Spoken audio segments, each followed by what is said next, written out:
Welcome to Dear Future CRO, brought to you by Hunters and Unicorns, presented by Esther Iyamu, founder and CEO of GrowthQ, and me, Kiran Bajar of Culture Crunch. Today we're thrilled to be joined by Kat Salazar, CEO and founder at WeThink. Thanks, Karen. It's a pleasure to be here. We are so juiced for this conversation. It's a unique one for all of our listeners because it's going into a topic that is very important to all of us, which is soft skills. But before we dig into what you do, Kat, and the incredible innovation that you're starting, can you tell us a bit about your career journey and give us the narrative from your perspective, your lived experience? Certainly, and it's a unique one, which I guess brings us to my passion. I grew up the daughter of an immigrant in Southern California. My family's from Chile. I graduated high school at 14, and I went on to study philosophy. And for me, what I learned is that the heart of what it means to be human is the fact that we have to work together and that we have to work on teams to build impactful things and also to feel most fulfilled. So after starting 2 businesses, I worked with Kansas University's Achievement and Assessment Institute to help map out the sort of skills that we need to work best together. And it turns out those are the soft skills. We think we call those transferrable skills because they're foundational to our success, however we grow and as we learn new things and change and develop in our careers. So I've spent the last 10 years focused on applying transferable skills, those soft skills, to optimize the way that people perform, especially on teams. And I've done that across a lot of spaces. We've done that in sports, education, in military environments, and in work environments. And now I'm the founder of WeThink. And I've taken all that I've learned and built this team intelligence platform that helps people and organizations really thrive in teams.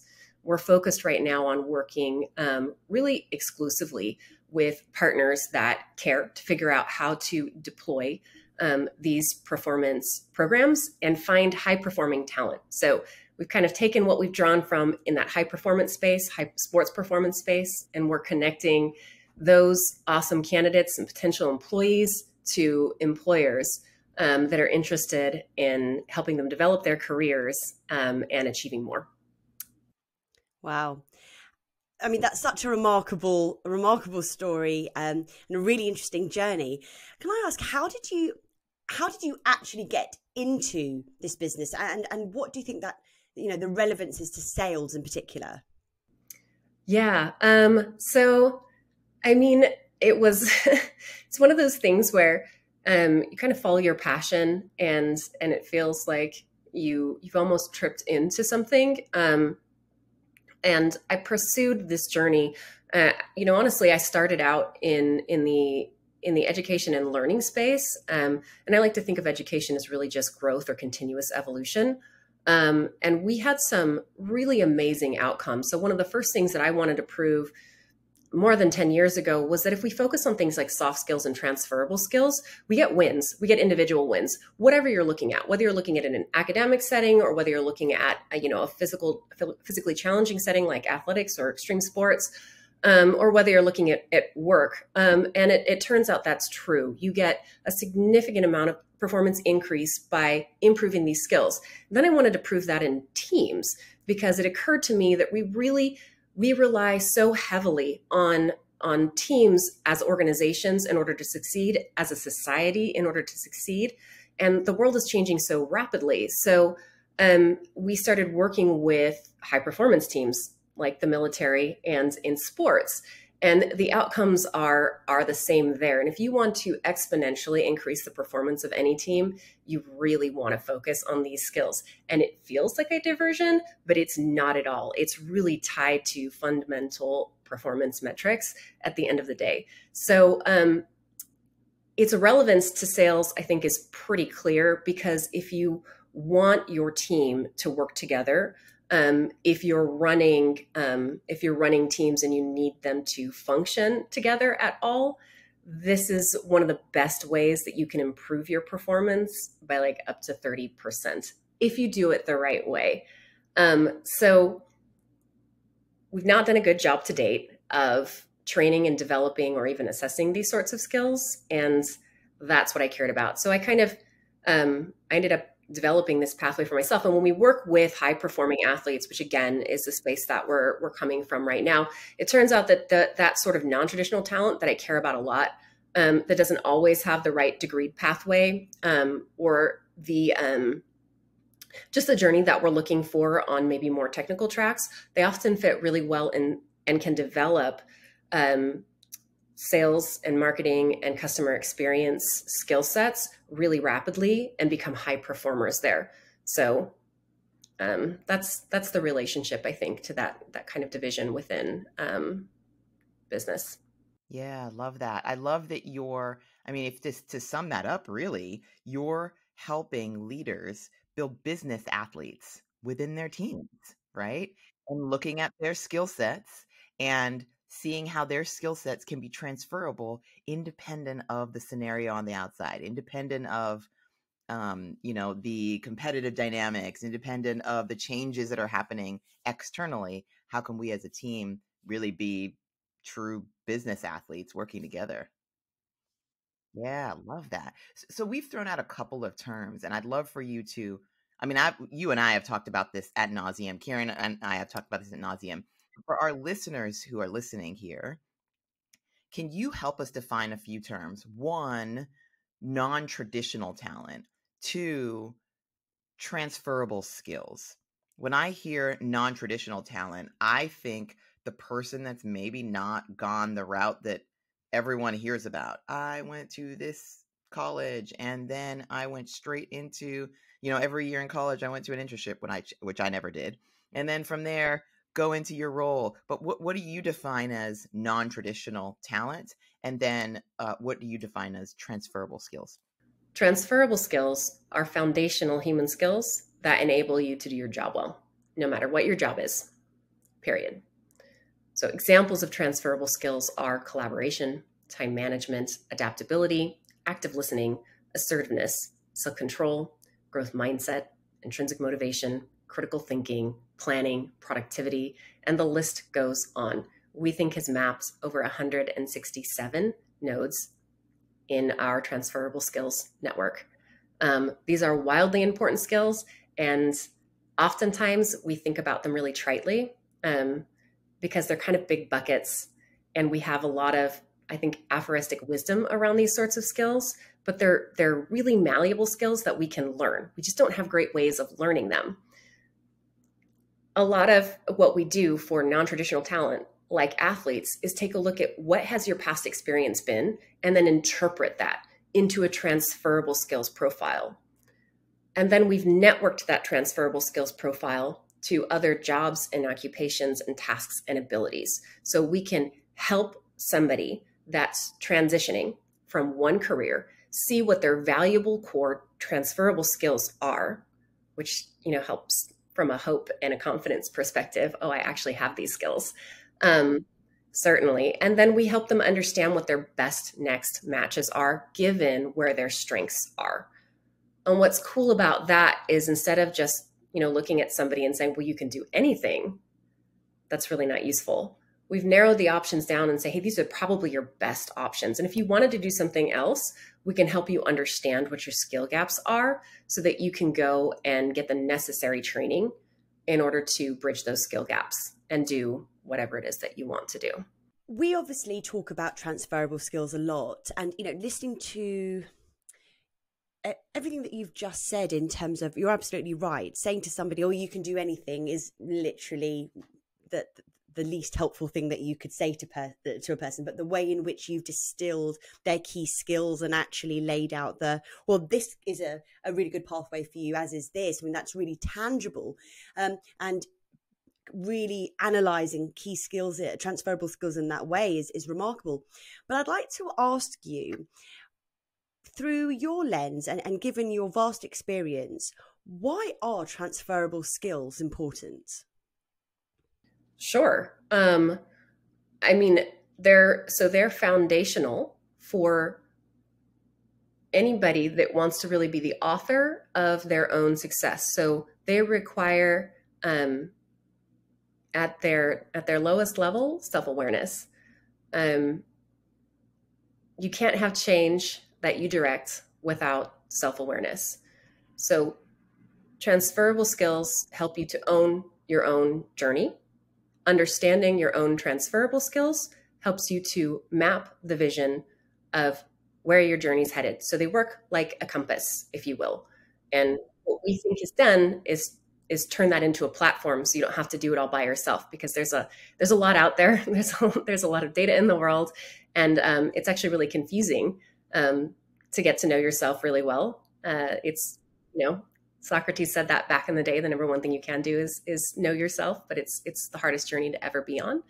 So we've helped to build that compass for your career pathway. And that's important. However, you're trying to grow your professional career, whether it is that you're trying to achieve a promotion along the same path that you're on right now, or you're trying to move laterally, or make a complete career jump. And I think what's also super important and interesting, whether you're the owner of that pathway and you're holding the compass, or whether you're managing, right, a group of people, and you're trying to help them, right, calibrate their own compass for the success of your organization and yourself, is that what we can do by utilizing these lenses of transferable skills is open up equity, which we often don't do in organizations. I think we fought so hard to try to improve diversity, to improve inclusion, but equity is a really hard thing to do, right? And it's not just about outcomes. It's trying to help people from an opportunity perspective. And by providing this lens of transferable skills, we can say it really doesn't matter what your experience was or how different it was from mine or what we think is typical or normal, right? We can say, let's just translate that. Let's translate that into transferable skills. Let's take a look at everything that you've done and everywhere that you've been. And then wherever you've come from, whatever you look like, we can take a look at what that compass looks like for you. And it's formative. It's forward looking. It isn't about summing up and judging where you've been. It's about taking a look at where can you go. And so it's a shift in mindset, both for the holder, again, of that compass and whoever else gets to view that information, right? Is we're looking forward. How can we help you develop? How can we help you help us, right? And then in turn, it informs anybody to management level for how we can best help our team succeed. I love this. And the reason I love that you brought up equity and how it aligns, almost as an ability for you to understand your own internal compass, but then also making that internal compass visible to others so they know how to engage with you, is so profound. You have really helped us define diversity, equity, and inclusion. Now, most people hear that and think the entire 3 words is one noun and it's thrown on a board.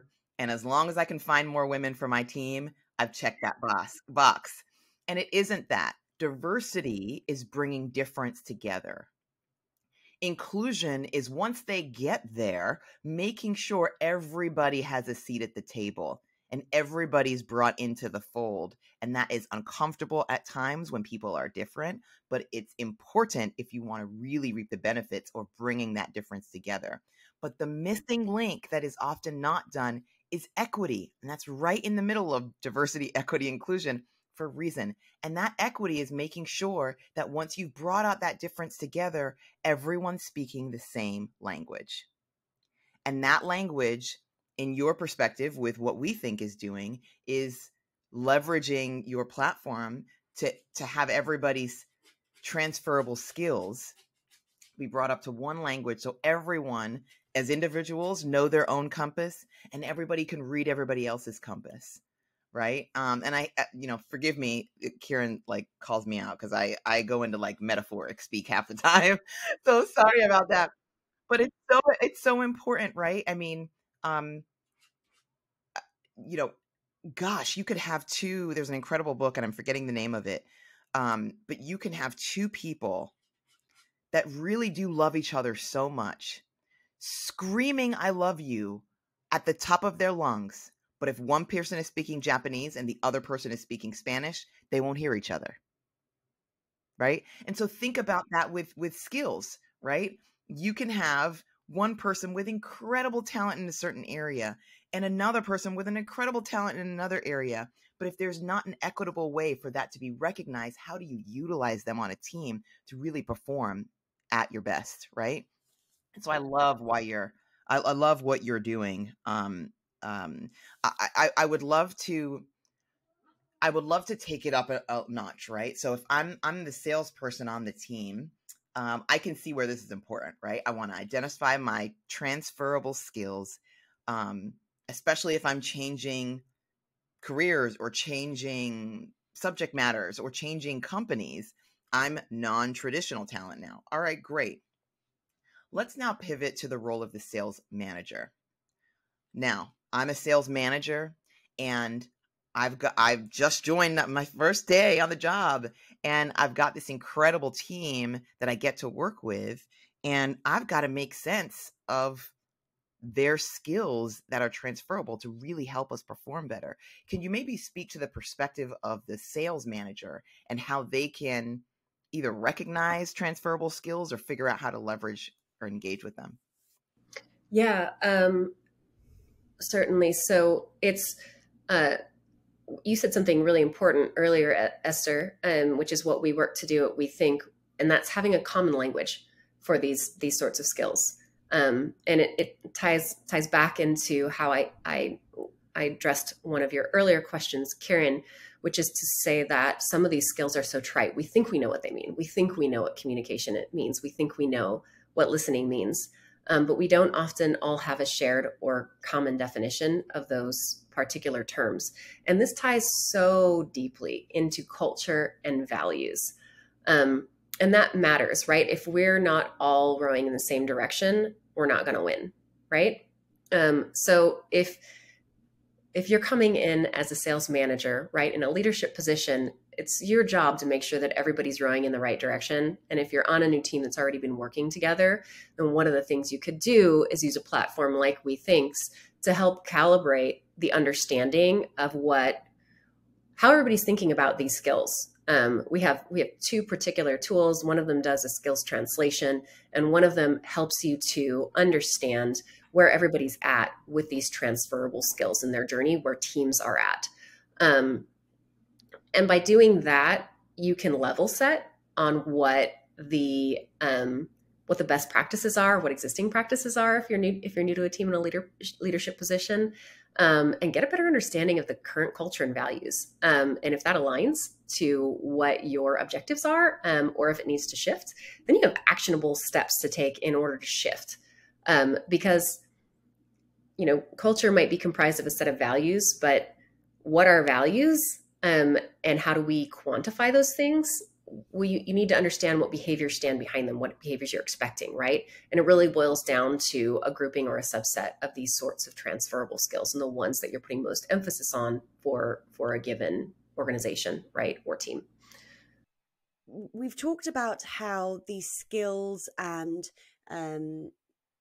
these traits can really galvanize a culture and can really propel a team from a sales leader's perspective to really create cohesion for his or her team.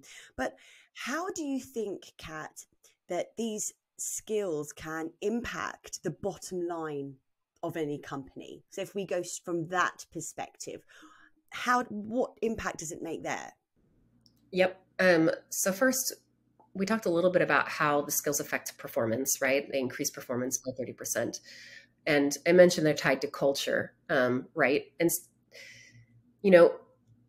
again, like Patrick Lencioni says in his book, The 5 Dysfunctions of a Team, if you could get all the people in an organization rowing in the same direction, you could dominate in any industry, in any market, against any competition at any time, right?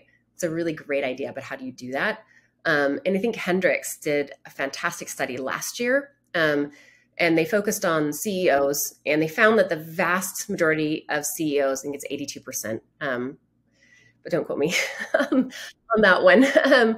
But it's in the 80th percentile. A vast number of CEOs were focused on culture, or at least they said they were. But when you dug into the data, not many of them looked at culture as driving financial performance. And so their initiatives were embedded differently, or they weren't embedded. It was just something that they thought they should focus on, if that made sense. But for the culture connectors, the group of CEOs that really looked at culture initiatives as intentionally driving financial performance, they had double the financial performance of other companies. So it was like a 9.1 year over year compound growth compared to 4.4%, which is an insane difference.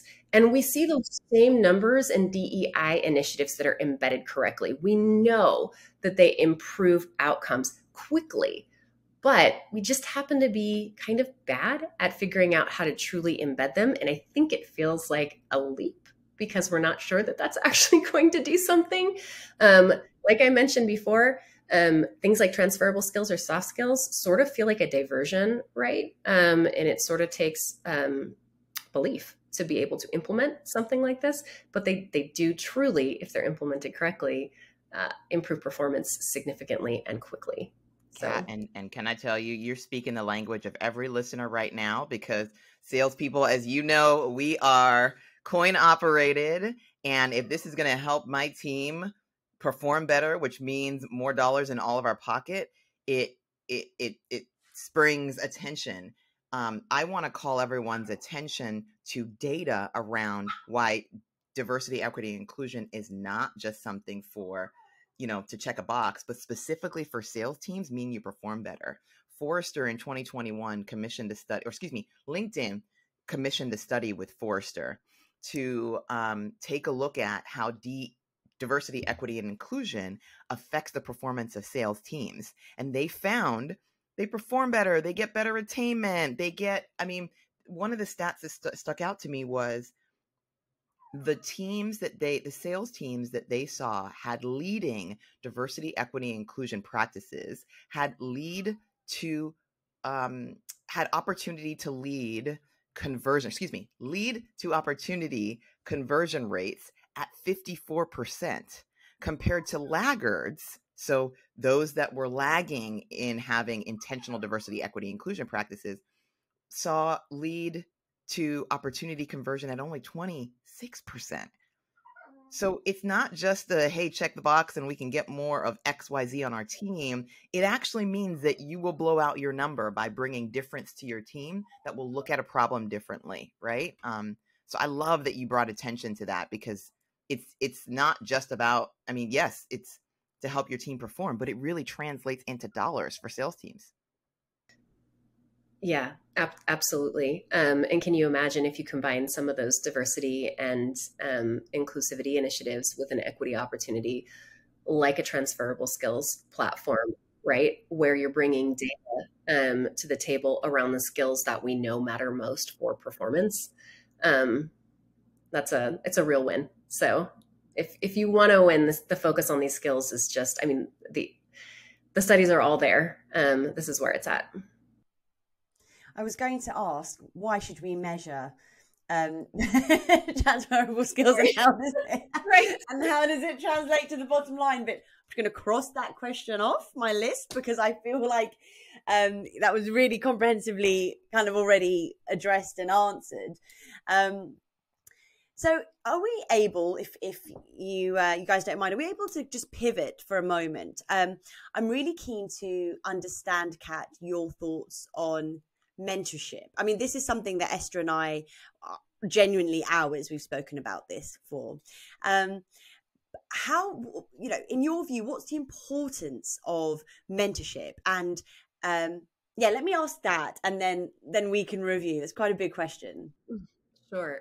I think mentorship is wildly important for a number of reasons, but mentorships create an up and down dialogue that I think is wildly important in any organization and can truly accelerate culture and embed culture at different levels in an organization. I think mentorships are instrumental for accelerated self-development and career direction and growth. And the right mentor can help you grow your strengths, understand your weaknesses, and of course, again, help embed values and culture of an organization. And that's, I think it's an unbeatable thing to do in an organization if you can create mentor matches. Absolutely. And if I can just continue that. So how should sales mentors specifically treat and recognize the transferable skills that we've been discussing today? Sure. So I think transferable skills are important when it comes to mentorship in a lot of ways. First, pairing. So, like I said, the right mentor can help you succeed. So, by understanding transferable skills or having that compass in front of you, which helps you to understand your likely best next steps and career paths, as well as a mentee's interests, you could better match a mentor and help them level up their skills. So, within any given line of business in an organization, and so in this instance, sales, you could best match up your mentees with a mentor that's going to take them into that future role, right, or help them. And then second, I think giving a mentor insights to a mentee's skills and interests and that compass, like I said, for potential pathways helps focus the conversation, right? So you can be clear from the get-go as to how you can best help somebody succeed. So there's a direction, there's scenarios that can be worked through. So you're much more likely to engage any given mentee. And I mean, I guess from an organizational perspective, retain them as well, which would be wildly important. But there's a clear starting path. And I think that's super important. Yeah, so appreciate your covering that. I mean, as we talk about often, and as you know, this is a huge passion for what we do at GrowthQ in first identifying skill sets and one that we think we'll be collaborating on to help our sales folks do that, but then also giving that insights to both the mentee and mentor so they can have a fruitful conversation to, like you said, help them level up, right? And everyone wants to get better, giving them now the tools to be able to recognize or standard language to be able to communicate that so that they know where they'd like to get better and how. It is so critical. So really love that you outline that piece. Okay, this is my favorite part. I get to ask this question, and why I'm so passionate about this question is the groups that we bring together in these conversations are groups I wish I would have saw, or innovations I would have seen earlier on in my career. And so this question is this is specifically for all of our listeners, and it's our love letter to all of our listeners to help them on their journey as they prepare to be revenue leaders. So help me finish this sentence, Kat. Dear Future CRO, and then what advice would you give to that person listening right now? Sure. Well, your job is to create and lead cross-functional teams focused on revenue generation, and that is a role that will always be evolving. And because of the rapidity of that evolution, more than maybe almost any other leader, I would encourage you to invest in yourself and your teams by bolstering transferable skills, which measurably bolster culture and strengthen financial performance, because these skills encourage people to be better performers, hands down and predictably. I love it. One take. So good. That was great. Kat, we are so grateful that you had this conversation with us. And I know if I'm a revenue leader right now, or even a sales person right now, I'm listening to this and I'm eager to figure out how I learn my transferable skills or how I get more involved. So can you share with us how any of our listeners right now can get engaged or collaborate or get in touch with the work that we think? Yeah, absolutely. Thanks, Esther. Well, we're working with a limited set of partners. So if you're interested and you want to turbocharge your career journey or your team's journey, you can hit me up at katrina@wethinkteams.com, or you can go to our website, wethinkteams.com, and get involved, and we'll reach out to you, and we'd love to have a conversation. I love it. I love it. Oh my goodness, Kat, thank you so very much for sharing your insights with us, for really digging into the purpose of transferable skills, how to identify them, and ways to leverage the We Think platform to be able to do so. So we're really appreciative of this conversation. Yeah, thank you so much, Kat. I mean, we've all learned a huge amount. For me personally, I think the weight that you have really given transferable skills, which we've always spoken about transferable skills in office environments, in work platforms. We know transferable skills are important, but to really kind of dissect it and go into it in more granular detail, and then to be able to translate the impact it makes to build high functioning teams, whether in a sales environment or otherwise, as you've pointed out, is really insightful and something that I know our viewers, as well as Esther and I, will take with us moving forward. So yeah, thank you so much for your time, Kat. Thank you both. It's been a pleasure. I appreciate the insightful questions. Great. Well, thank you again, Kat, and of course, my amazing co-host, Esther, for today's session. A huge thank you to our listeners for tuning in today. If you would like to see more and hear more, then please hit the subscribe button. And we look forward to seeing you next time on Dear Future CRO. Until then, look after yourselves. Bye-bye.